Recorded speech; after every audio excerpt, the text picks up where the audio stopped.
Alhamdulillahi Rabbil Alamin, wassalatu wassalamu ala ashrafil mursalin, Nabiyyina wa maulana Muhammadin wa ala alihi wa sahbihi ajma'in.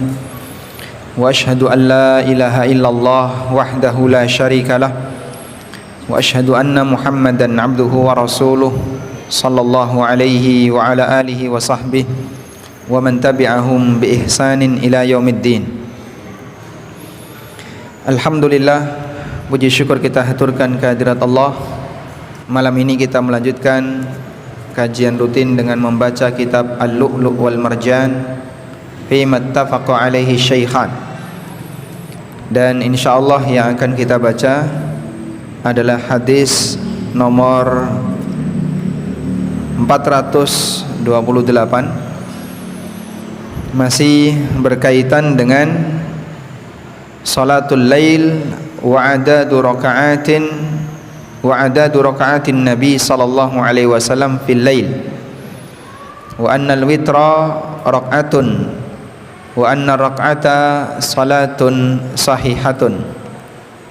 Bab tentang salat lail dan jumlah rakaat yang dilakukan oleh Nabi sallallahu alaihi wasallam ketika salat lail, dan bahwa witir itu boleh 1 rakaat. Kita akan baca hadis dari Aisyah radhiyallahu anha. Anil Aswad qala sa'altu Aisyata radhiyallahu anha kaifa kanat salatun Nabi sallallahu alaihi wasallam bil lail. Dari Al Aswad, beliau bertanya kepada Aisyah radhiyallahu anha bagaimana salatnya Nabi sallallahu alaihi wasallam di waktu malam.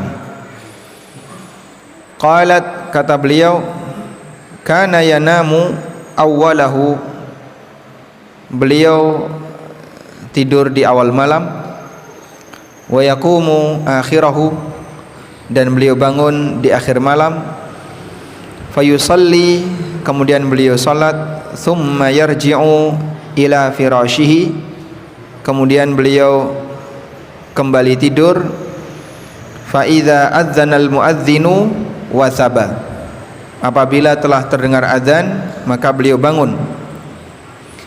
Fa in kana bihi hajatun ightasala wa illa tawaddaa wa kharaja. Kalau beliau ada hajat, yang dimaksud di sini adalah hubungan badan, maka beliau lakukan hubungan badan setelah tahajud. Ightasala, kemudian beliau mandi. Wa illa, dan jika tidak ada hajat, tawaddoa, beliau berwudu. Wa kharaja, kemudian berangkat menuju masjid. Dalam hadis ini kita bisa lihat kebiasaan yang dilakukan oleh Nabi sallallahu alaihi wasallam berdasarkan apa yang disampaikan oleh Aisyah radhiyallahu anha, di mana Nabi sallallahu alaihi wasallam beliau lebih suka tidur di awal malam, dan Nabi sallallahu alaihi wasallam bangun di akhir malam. Ini berbeda dengan kebiasaan masyarakat di zaman sekarang, kadang tidurnya kemalaman, akhirnya di akhir malam tidak bangun. Dan kalau bisa kita menyempatkan untuk selalu qiyamul lail. Nabi sallallahu alaihi wasallam bersabda, "Alaikum bi qiyamil laili fa innahu da'bus salihina min qablikum." Lakukanlah qiyamul lail, karena itu merupakan kebiasaan orang saleh sebelum kalian. Dan Rasulullah sallallahu alaihi wasallam menyebut orang yang tidak qiyamul lail seperti bangkai di malam hari. Nabi sallallahu alaihi wasallam mengatakan berkaitan dengan orang yang punya karakter buruk, ja'dhariyin mutakabbir, orang yang keras, orang yang kasar, dan dia punya karakter sombong. Kata beliau, himarun bin nahar, dia menjadi bangkai, dia menjadi himar di siang hari, dan di malam hari dia menjadi bangkai.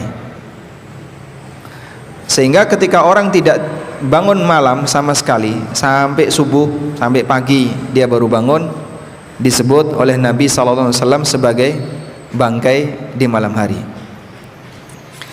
Jifatun bil lail, himarun bin nahar. Bangkai di malam hari, keledai di siang hari. Maka kita upayakan agar dalam waktu tidur malam itu ada bagian yang kita gunakan untuk beribadah kepada Allah Subhanahu wa taala, bisa di awal waktu, bisa juga di akhir waktu. Kalau kita nggak bisa untuk bangun di akhir waktu, maka sebisa mungkin kita sediakan awal waktu untuk sholat, sebagaimana witirnya yang dilakukan oleh Abu Hurairah. Beliau dipesani oleh Nabi SAW untuk witir apa? Wan naum 'alal witri. Beliau dipesani oleh Nabi SAW untuk witir sebelum tidur.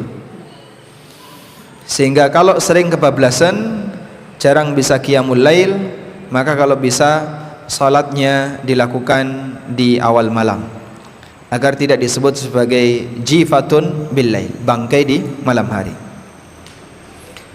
Namun yang paling bagus adalah seperti ini, tidur di awal malam dan bangun di akhir malam. Dan jam biologis manusia itu berbeda-beda tergantung kebiasaan.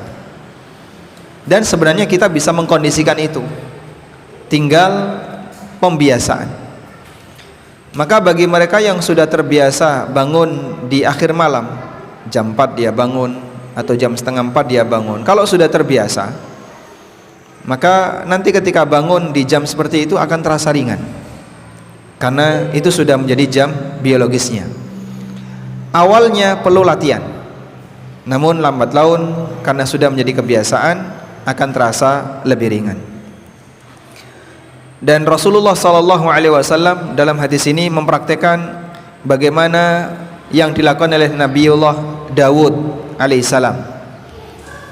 Nabi Dawud, beliau membagi malam menjadi berapa? Menjadi 3.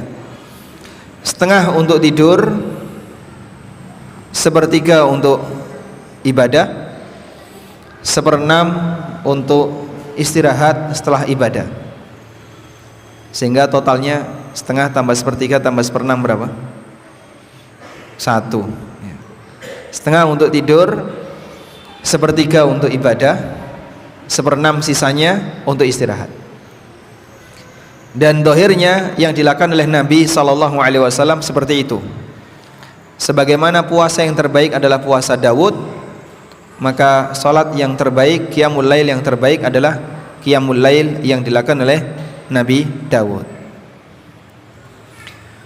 Kemudian di sini juga terdapat sunnah berkaitan dengan waktu yang digunakan oleh Nabi SAW bersama istrinya. Ketika melakukan hubungan badan, beliau lakukan setelah tahajud. Dan penjelasan yang disampaikan oleh para ulama bahwa beliau mendahulukan hak Allah sebelum hak pribadinya, sehingga ibadah dulu baru melakukan hubungan badan. Dan itu kebiasaan Nabi SAW. Dan apabila beliau tidak melakukan hubungan badan, tawaddo'a wa kharaja, beliau berwudu dan kemudian keluar menuju masjid. Tayyib.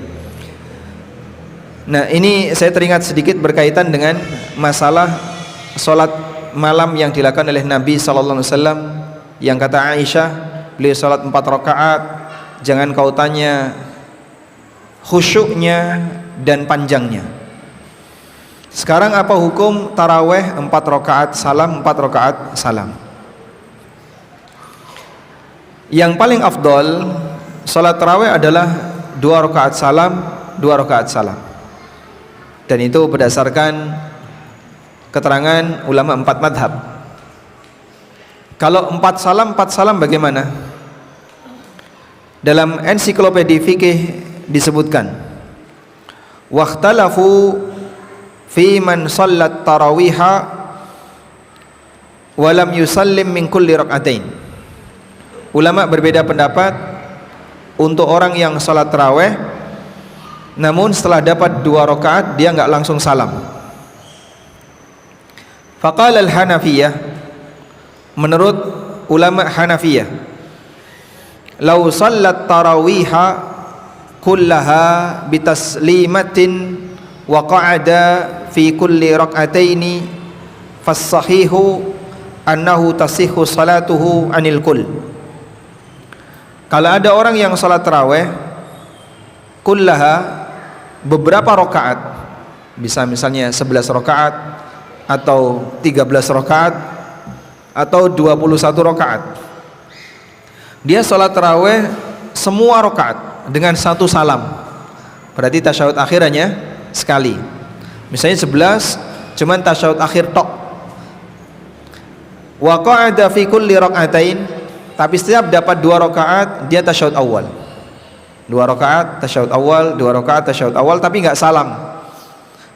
Bangkit, 2 rakaat lagi tasyahud awal, bangkit lagi, terus seperti itu sampai 11 rakaat. Fas-sahih, pendapat yang benar dalam mazhab Hanafiyah, annahu tasihhu salatuhu anil kull, salatnya sah semuanya. Ini dalam mazhab Hanafiyah.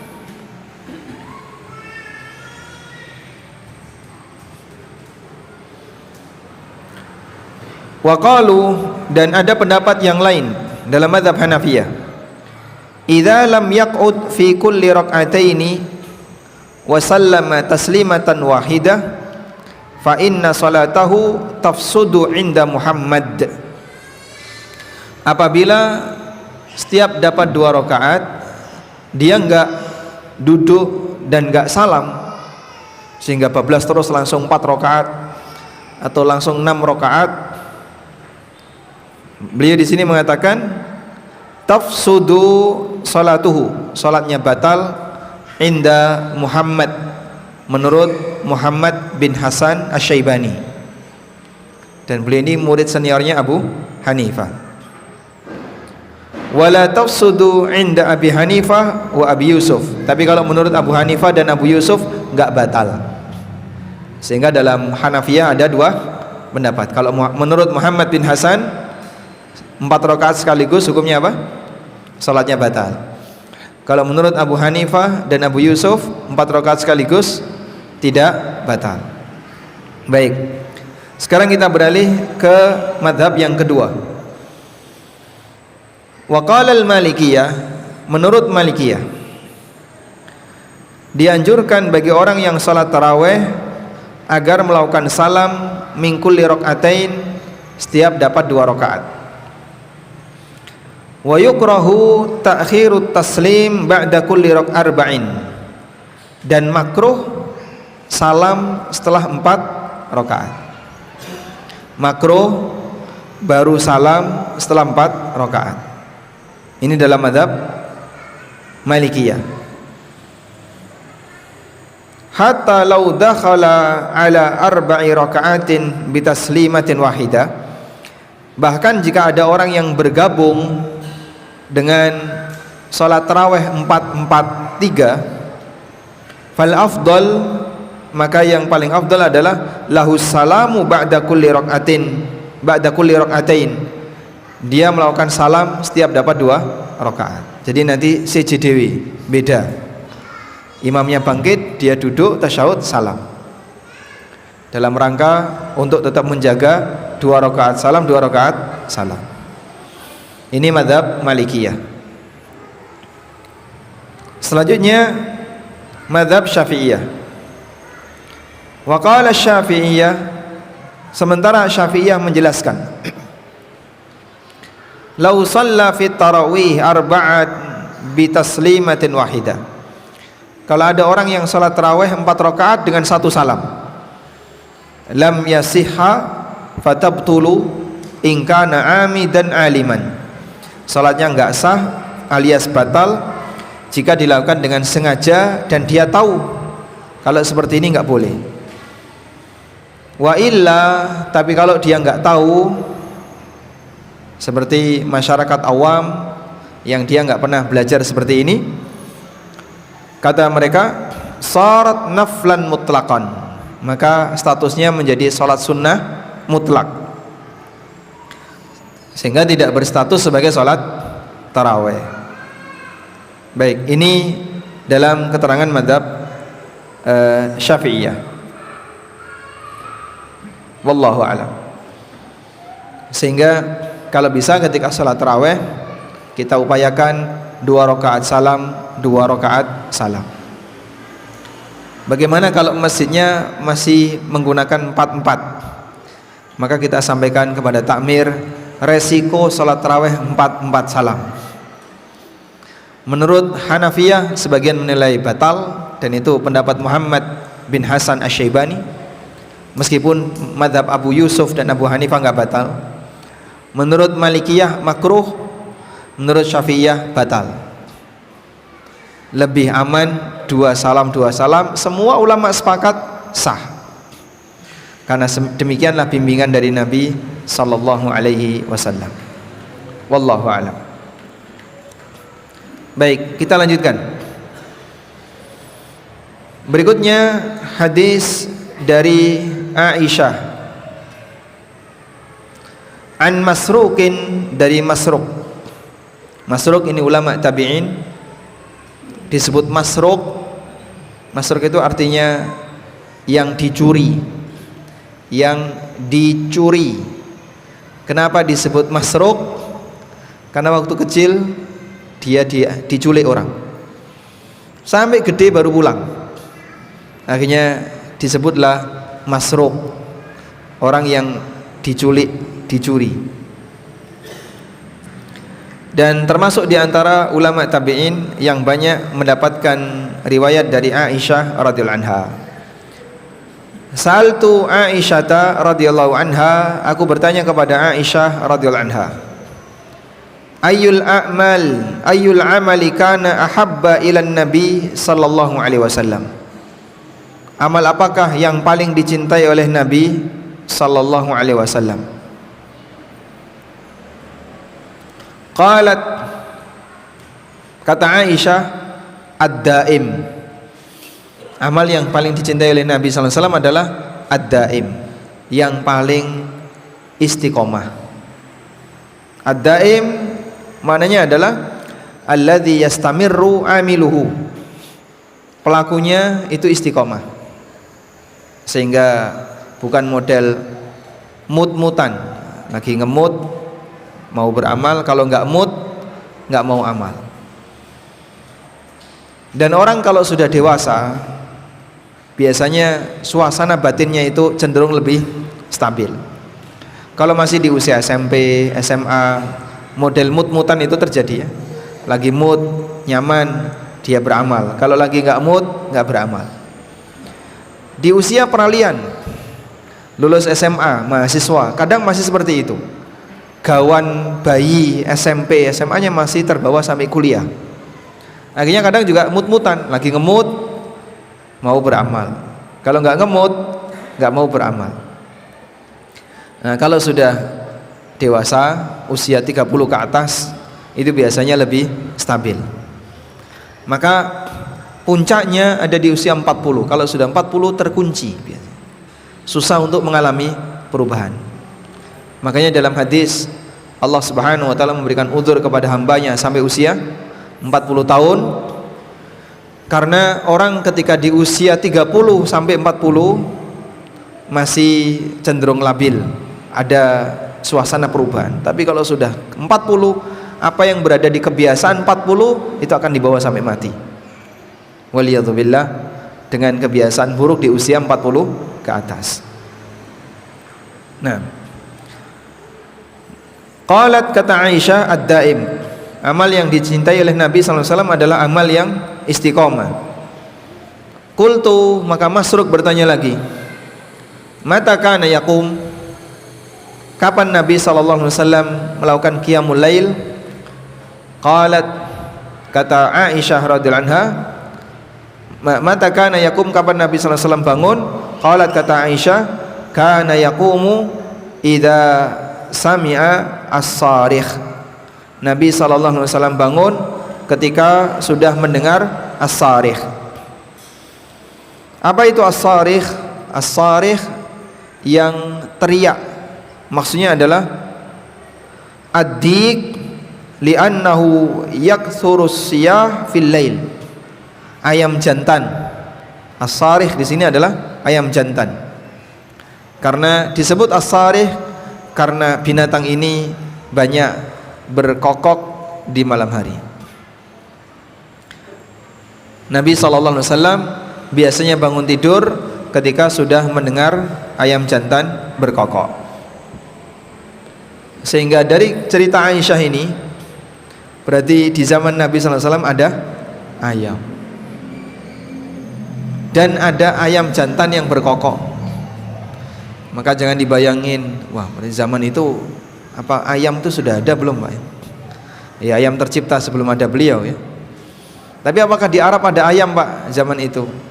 Nah, Aisyah menceritakan kalau sudah mendengar as-sarikh maka beliau bangun. Dan ayam itu biasanya mereka berkokok jam berapa Pak? Jam 3 ya, itu berkokok. Nah, hadis riwayat Bukhari dalam kitab At-Tahajjud di bab tentang nama inda sahar. Baik. Selanjutnya hadis nomor 430. Hadis Aisyah radhiyallahu anha, beliau menceritakan, "Ma alfahu saharu indi illa naiman." Ta'ni an-nabiyya sallallahu alaihi wasallam. Kata Aisyah, "Ma alfah as-saharu." Tidaklah waktu sahur ketemu beliau, indi di dekatku, di tempatku, maksudnya ketika Nabi SAW bersama Aisyah di rumahnya, illa naiman, kecuali beliau dalam posisi tidur.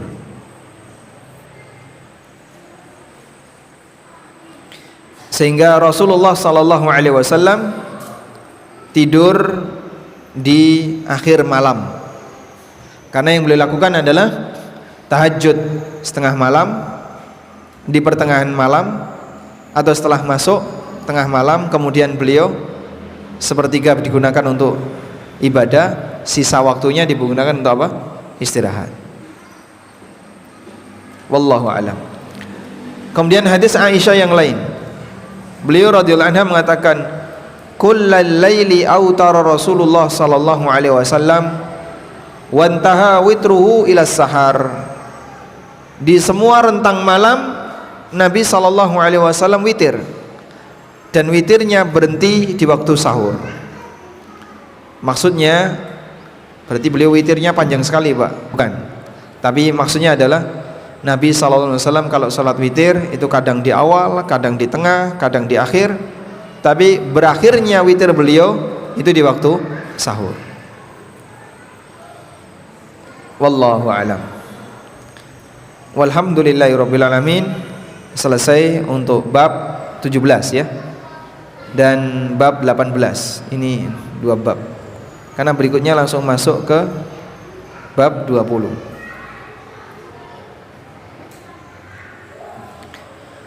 Berikutnya kita membaca bab salatul laili mathna mathna wal witru raq'atun min akhiril al-lail. Bab salat malam dua-dua dan witir itu satu rakaat di akhir malam. Hadis nomor 432 dari Ibnu Umar radhiyallahu anhu, anna rajulan, dari Ibnu Umar radhiyallahu anhu, ada orang yang bertanya kepada Rasulullah sallallahu alaihi wasallam an salatil lail, tentang salat malam. Faqala sallallahu alaihi wasallam, kemudian Rasulullah sallallahu alaihi wasallam bersabda, ini orang datang kepada Nabi sallallahu alaihi wasallam minta bimbingan gimana cara qiyamul lail, sehingga beliau tidak mendapatkan cerita dari Aisyah, tapi beliau tanya kepada Rasulullah sallallahu alaihi wasallam. Faqala, kemudian Nabi SAW bertanya, salatul laili mathna mathna, salat malam itu 2 rakaat salam 2 rakaat salam. Fa idza khasya ahadukumus subha, kalau kalian takut masuk subuh, shalla raka'atan wahidah, maka kerjakan 1 rakaat. Tutiru lahu ma qad shalla, sebagai witir untuk semua salat yang telah dia kerjakan. Dan ini yang jadi dalil ulama 4 madhab, bahwa salat tarawih maupun qiyamul lail itu cara mengerjakannya adalah 2 rakaat salam 2 rakaat salam.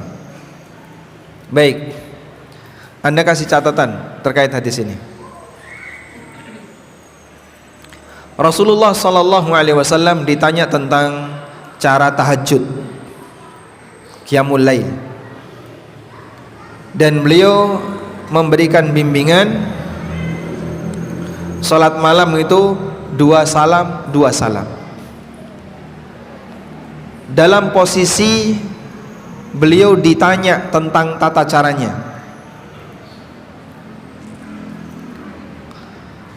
dan Nabi SAW tidak menyampaikan mengenai batasannya. Sampai berapa rakaat beliau tidak ngasih batasan. Beliau cuma menyampaikan 2 kalau khawatir masuk subuh kerjakan 1 rakaat. Sehingga ini dalil bahwa jumlah rakaat qiyamul lail bebas, yang penting ganjil. Karena jawaban itulah yang diberikan oleh Nabi sallallahu alaihi wasallam. Maka salat 3 rakaat boleh nggak Pak? Boleh. 2 rakaat salam tambah 1 rakaat. Mungkin bangunnya sudah mepet subuh. Salat 5 rakaat boleh. 2 2 1. 7 boleh juga.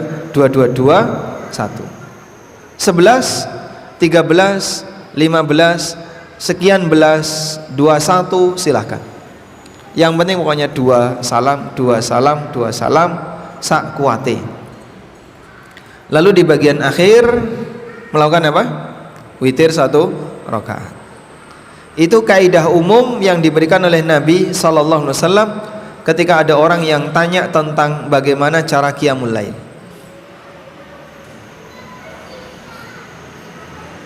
Nah, kemudian apakah ketika qiyamul lail lebih baik memperpanjang rakaat ataukah memperbanyak jumlah rakaat? Sehingga misalnya konsekuensi memperbanyak jumlah rakaat, maka bacaannya jadi lebih pendek. Mungkin per 5 menit salam, 5 menit salam, tapi jumlah rakaatnya banyak. Atau yang lebih baik panjang, mungkin 15 menit baru dapat 1 rakaat. Nanti 15 menit berikutnya rakaat yang kedua. Jadi 1 sholat 2 rakaat setengah jam. Apakah seperti itu ataukah seperti yang pertama? Ulama berbeda pendapat dalam masalah ini.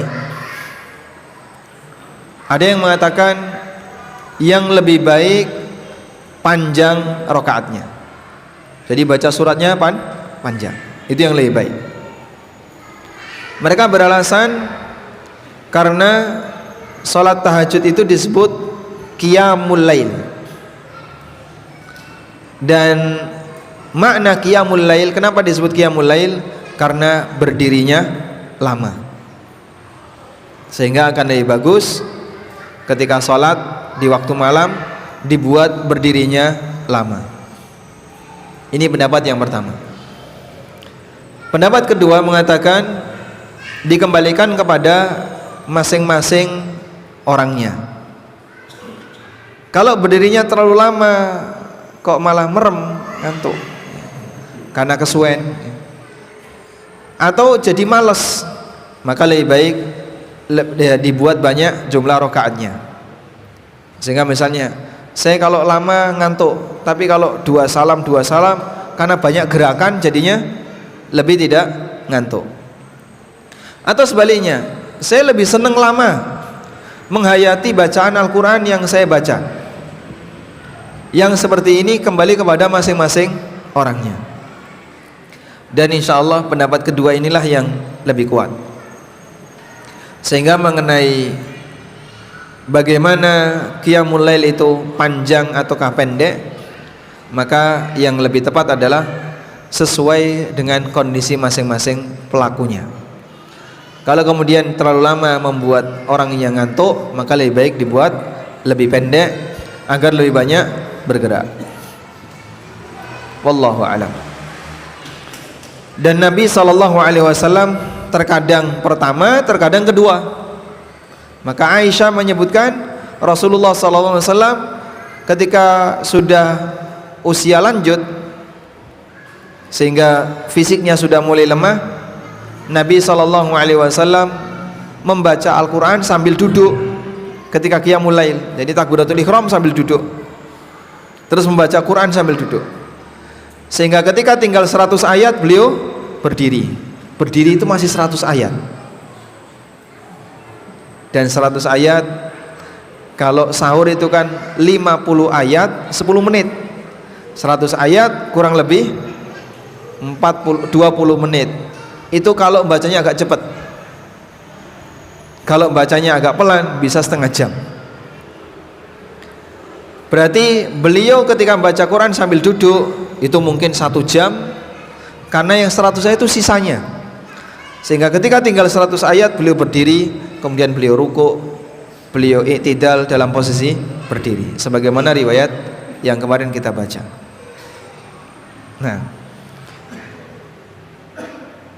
Nah, kita dalam posisi yang mungkin lebih lemah semangatnya dibandingkan beliau. Meskipun kalau fisiknya didelok bocah-bocah ya saya seger-seger ya. Namun karena semangatnya lemah, kerjakan semampunya. Yang penting dalam setiap malam jangan sampai ketinggalan untuk salat, agar tidak disebut sebagai jifatun bil lail, bangkai di waktu malam. Selanjutnya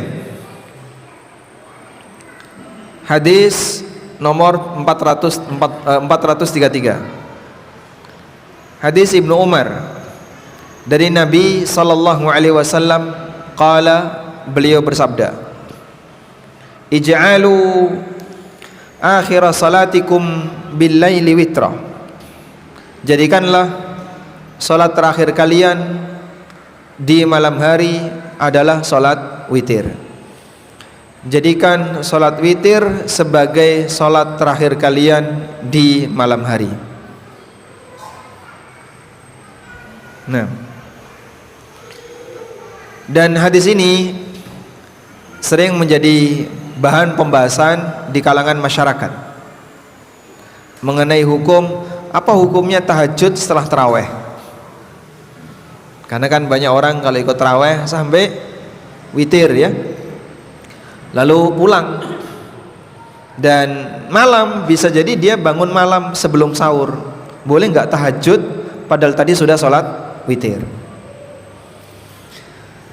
Nah, biasanya yang jadi acuan adalah hadis ini.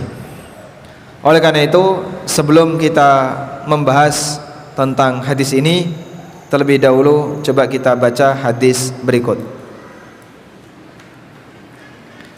Disebutkan dalam riwayat yang sahih, annahu sallallahu alaihi wasallam kana yusalli rak'ataini ba'dal witri jalisan. Nabi sallallahu alaihi wasallam beliau salat 2 rakaat sambil duduk setelah salat witir. Nabi sallallahu alaihi wasallam mengerjakan salat 2 rakaat sambil duduk setelah salat witir. Bagaimana kompromi antara hadis ini dengan hadis yang tadi kita baca? Insyaallah nanti kita bahas setelah adzan Isya. Wassallallahu ala nabiyyina Muhammadin wa ala alihi wa sahbihi wasallam.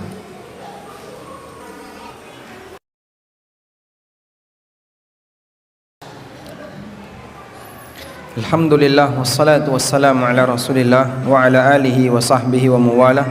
Wa asyhadu an la ilaha illallah wahdahu la syarika lah wa asyhadu anna Muhammadan abduhu wa rasuluh.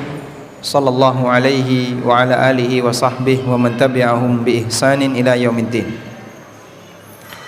Berkaitan dengan hukum salat setelah salat witir. Yang pertama, ulama sepakat bahwa yang paling afdal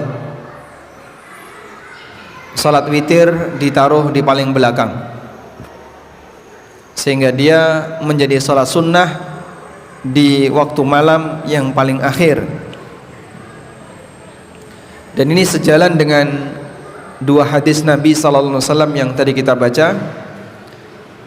Salatul laili mathna mathna fa idza khashiya ahadukumus subha falyusalli salatan wahidah tutiru lahu ma qad shalla. Salat malam itu dua-dua. Kalau khawatir masuk subuh, maka kerjakan satu rakaat sebagai witir untuk semua salat sunnah yang dia kerjakan. Juga sejalan dengan hadis yang barusan kita baca, ij'alu akhira salatikum bil laili witra. Jadikanlah salat witir sebagai salat terakhir kalian di waktu malam. Yang kedua, apabila ada orang yang ingin salat lagi setelah salat witir, apa yang harus dilakukan? Ada dua pendapat ulama dalam hal ini. Pendapat yang pertama, dia harus menggenapkan salat witirnya di awal malam, sehingga dia sudah witir di awal malam setelah isya, lalu bangun jam 3 pengen tahajud, maka dia kerjakan satu rakaat dengan niat sebagai penggenap witir di awal malam. Setelah itu dia bisa sholat 2 rakaat sesuai yang dia inginkan. Kemudian nanti witir lagi di akhir malam. Dan ini merupakan pendapat sebagian Hanafiyah, dan mereka beranggapan bahwa sholat witir harus di akhir malam. Pendapat yang kedua merupakan pendapat jumhur ulama, bahwa bagi yang mau sholat setelah sholat witir tidak perlu menggenapkan witir yang pertama, tapi bisa langsung sholat sunnah, namun tidak boleh mengulang witir lagi, karena Nabi SAW bersabda, la witrani fi lailin, tidak boleh ada 2 witir dalam waktu semalam. Sehingga karena sudah witir di awal malam, maka di akhir malam tidak perlu witir lagi. Dan ini merupakan pendapat jumhur ulama.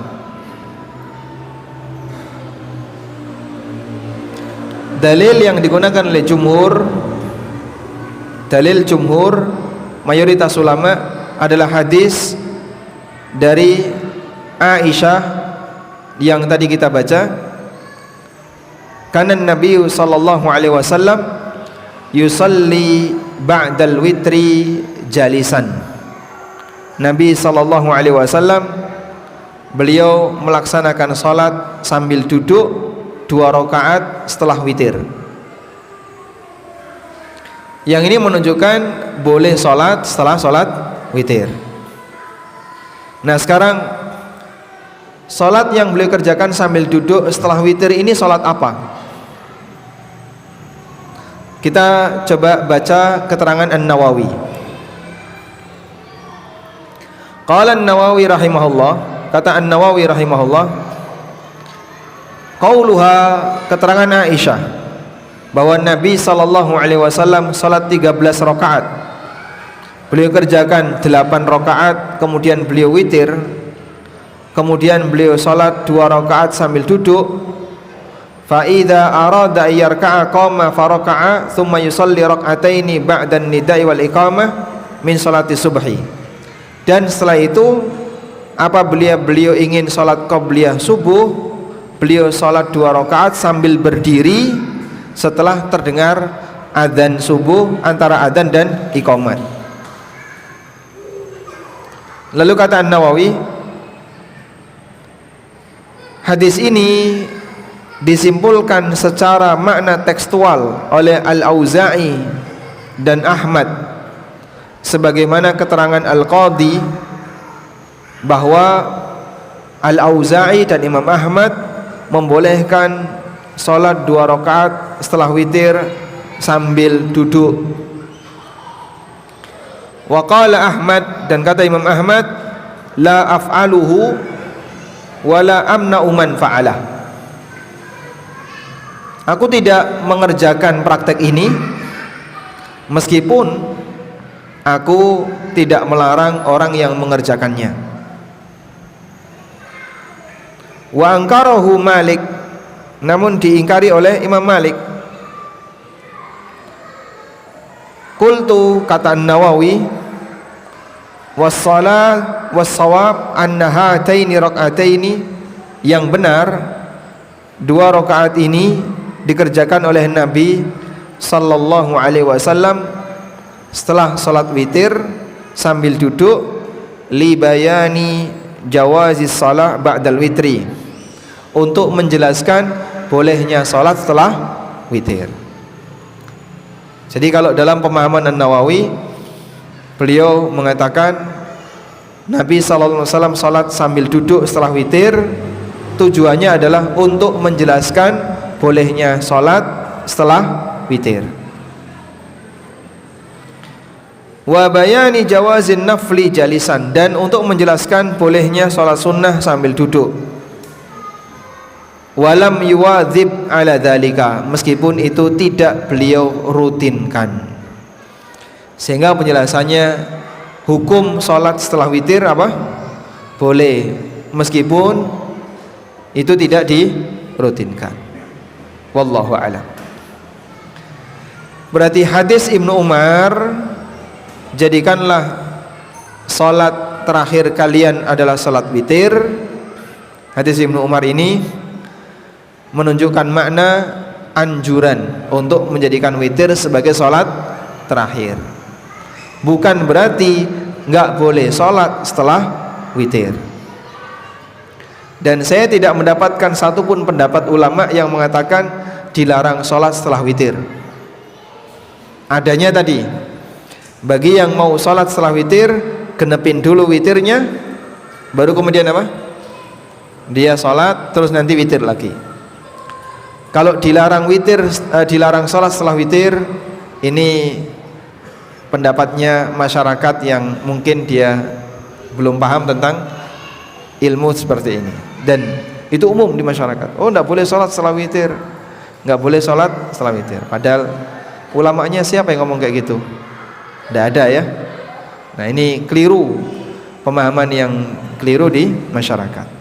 Semua ulama membolehkan salat setelah witir, hanya saja ada 2 teknis yang mereka jelaskan. Ada yang seperti teknis pertama atau teknis yang kedua. Dan pendapat yang lebih kuat adalah pendapat jumhur ulama, boleh salat setelah witir. Karena kalau kita perhatikan pendapat yang pertama tadi, jadinya witir berapa kali?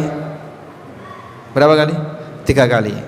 Witir di awal malam, witir pembatal witir pertama, penggenap witir pertama, dan witir lagi di akhir malam. Jadinya witir 3 kali.